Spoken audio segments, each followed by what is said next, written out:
Hello and welcome to Short Briefings on Long-Term Thinking. Thanks for joining us. I'm Malcolm Borthwick, Editor of Intellectual Capital at Baillie Gifford. Hopes of a V-shaped recovery in Europe have shifted to fears of a double-dip recession due to the second wave of COVID-19. This is bad news for most retailers. Luxury goods stores in Milan and Madrid depend on wealthy shoppers from China and the Middle East. And a second wave of lockdowns in France and Ireland has led to the closure of all non-essential shops. Consumer habits have changed, some say irreversibly. So how have retailers responded? I'm joined by Moritz Sitte, who is Joint Manager of the Baillie Gifford European Growth Trust and the European Fund. But before we start the podcast, some important information. Please remember that as with all investments, your capital is at risk and your income is not guaranteed. And this podcast has been recorded during COVID-19. So Moritz and I are both at home as opposed to in the usual Edinburgh studio. Moritz, how has consumer behaviour changed with COVID-19? It's been a massive shock to the system in many ways, and a lot of people had to adjust their habits in many areas of life. And one of them is certainly how people shop, how people consume things. And we do own a number of retail companies. Inditex, for instance, which is a Spanish company that owns the Zara brand or the Massimo Dutti brand, Zalando, which is an online fashion retailer, the leading online fashion retailer in Europe, or Adidas, which is a global sports brand. And it's interesting to see how these companies have reacted very differently to this external shock of massive proportions. And how have they responded? Of course. Well, I think it's worth sort of separating them into various different categories. On the one hand, you have businesses like Inditex who have these stores, let's say Zara and Massimo Dutti, all throughout the world. So they have a very strong footprint, retail footprint, and that had to be shut down. I mean, at the very peak of the first lockdown in April, I think their sales were down something like 70%, over 70% year on year. So that was a huge shock to their system because a lot of their retail stores were simply had to be closed. That was by government decree. And those businesses, or Inditex specifically, has reacted quite well to this because they have always pursued an omni-channel approach, meaning that they didn't just rely on their retail stores to make sales, but they also have built over the years a really strong e-commerce business, which pre-pandemic was about, let's say, 10-15% of sales. That should now be substantially higher. And I think how they have managed that is really quite admirable, and how quickly they were able to adjust to this new reality. That's the sort of one category that we can look at. The second category that we can look at are businesses like Zalando, the leading online fashion retailer in Europe. They have been in a perfect spot to benefit from the closure of brick and mortar and from the shift of consumer habits towards e-commerce shopping. And so therefore, they have seen actually their sales and their gross merchandise volumes on their platform expand quite dramatically and grow, actually accelerate in growth to upwards of 30%. And I think it's important, however, to remember that just because a business is in a good position doesn't mean it necessarily takes advantage of that. And I think Zalando, what has really stood out is just how well they have executed on that and how much they have been able to grasp the opportunity that they have been given. An interesting example there is that they had shifted before the pandemic already towards a model where they turn from an online department store that takes inventory and takes control of a lot of the steps in the supply chain towards more of a platform model where it offers services like warehousing, distribution, marketing to suppliers. And that was a good starting point, but they have really accelerated that shift towards that platform business model by signing up a lot of brick and mortar retailers and traditional suppliers, so to speak, of clothes, of fashion, onto their platform, and therefore have enhanced the value that they create for their customers by enhancing selection. And at the same time, they have been able to really help a lot of these businesses stay afloat, stay alive, by offering a marketplace with which attracts millions and millions of customers, and where people can, or where businesses can sell their goods to this huge group of customers.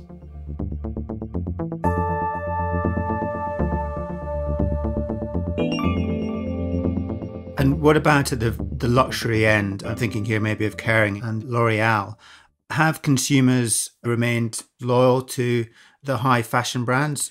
Yes, so what we're seeing there is actually a similar shift to the mass market in that if you take a business like Kering, which is the French holding company which controls brands or owns brands like Gucci, like Alexander McQueen, like Bottega Veneta. These are, again, businesses that really pre-pandemic, relied a lot on their retail footprint, because those were, when you go in and you buy a Gucci suit, for instance, you go there for the experience. You go there for the way you're being treated. You go there for browsing. You go for the full package. You don't just buy. You don't just want to enter something into a search bar and buy it online necessarily. But I think what was again interesting is that these businesses have managed quite well the transition towards online, as they have seen their retail footprint close down for an extended period of time, really.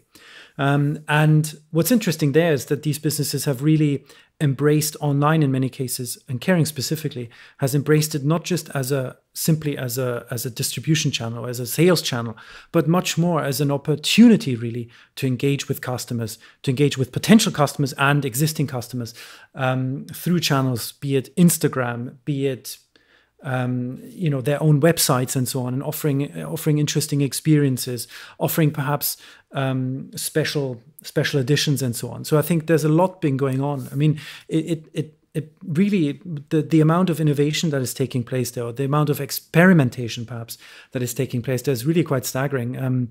A company which another company that we don't own in the European fund is Burberry, which of course many people know as the UK luxury business.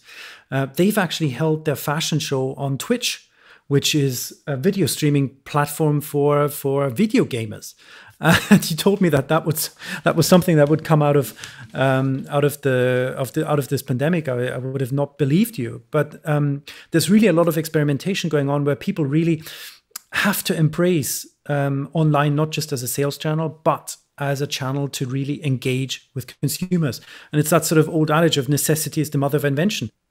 I think that point about innovation is really interesting. A lot of brands are moving further away from traditional advertising. Actually, I wanted just to play a short clip by way of example of that.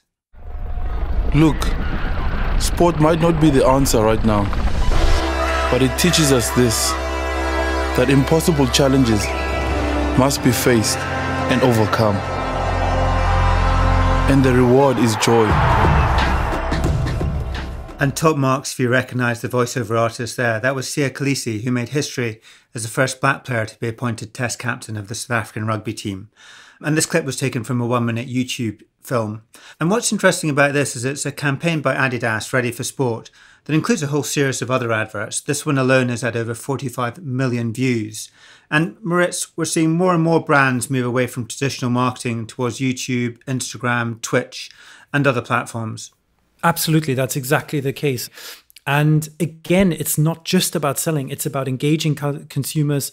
It's about engaging the populations really of the markets that they're in on YouTube, on Instagram, and on many other platforms. And I think, TikTok has been one platform or one social media platform that has really seen a massive ascent during this pandemic in the West. And I think I wouldn't be surprised if this became another important platform, another really important platform to engage consumers and to create that connection with consumers directly.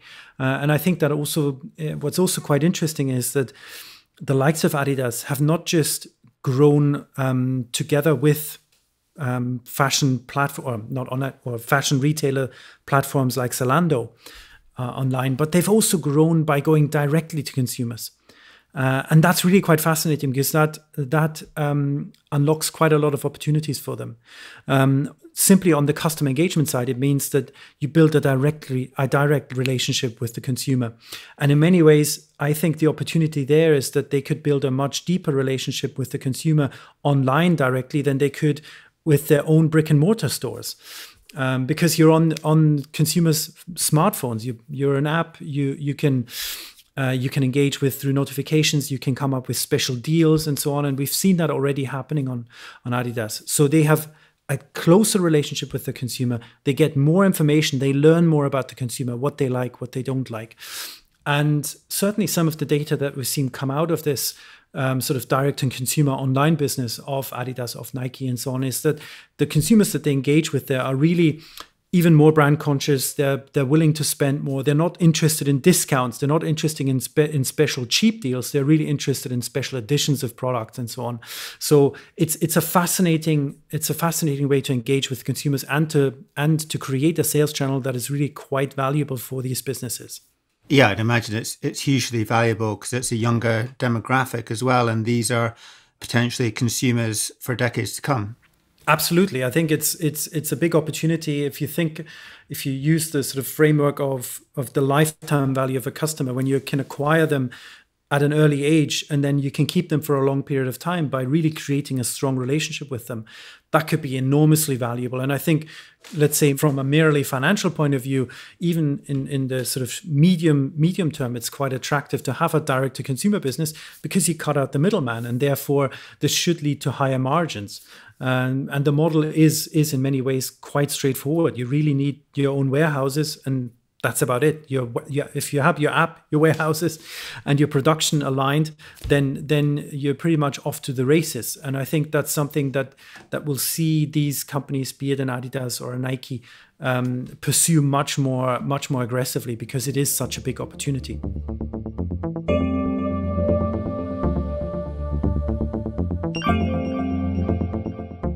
And since the start of COVID-19, you've spent a matter of months in Edinburgh and also a matter of months in Munich. Has that changed your perception? Are you seeing different things from both locations? That's a good question. I think in many ways it's actually remarkably similar. What's interesting in Germany is that my impression is that online penetration is still lagging compared to, let's say, the UK. And I think that's changing now. I think because of this lockdown, which was also quite strict in Germany, with a lot of shops closed for a very long time, that has really changed. And what's interesting is that it hasn't just affected, let's say, the younger demographic, but it's also affected the generation of my parents, who are now much more comfortable shopping online, and for Germans is a big thing, sharing their credit card information online, because you're always distrustful of giving away too much information. So I think that's something that has been changing and again will continue to persist, and I don't think that will go away necessarily, because I think once these habits are formed, people are realizing that it is really quite convenient to have things delivered to your house, even if you're allowed to go outside. And I think what's exciting is that there's still a longer way to run in many ways in a market like Germany than in other markets. And what about your consumer behavior? How has that changed during the crisis? I have to admit, I had been fairly convinced of e-commerce already on a private level before the pandemic. So in that way, it's the one big change has not been that I all of a sudden discovered this thing called Amazon. If anything, I notice I spend more on it every year and have been for years. But it's actually what I noticed, or what we've been doing as a household more, is the idea of shopping online locally more. And it's been fascinating to see, for instance, the local fishmonger here, they've gone online, they offer deliveries and so on. And we've been enthusiastic supporters, and I've been loving my salmon fish cakes. So I really can't complain. It's been a great outcome. But I think that's also been very encouraging to see these local businesses able to really adapt very quickly and embrace this really tough situation for them, extremely tough situation, and in many cases, again, thrive or at least mitigate some of the effects of the lockdowns. It's all about innovation. Exactly. That's exactly it. Well, let's end the podcast there, Moritz. Thank you so much for joining us, and I hope you'll join us in the podcast again soon. Thank you so much, Malcolm. It was a pleasure to talk to you. You can find our podcast, Short Briefings on Long-Term Thinking, at bailliegifford.com/podcasts, and subscribe at Apple Podcasts, Spotify and TuneIn. And if you enjoyed it, please spread the word. In our next podcast, we'll be exploring why we should be more optimistic about the future. Every generation underestimates its ability to adapt and find new recipes and ideas. Tune in to find out why we should put more faith in our ability to innovate. And many thanks to Lord of the Isles for the music. The track we've used is called Horizon Effect, which was released on Permanent Vacation.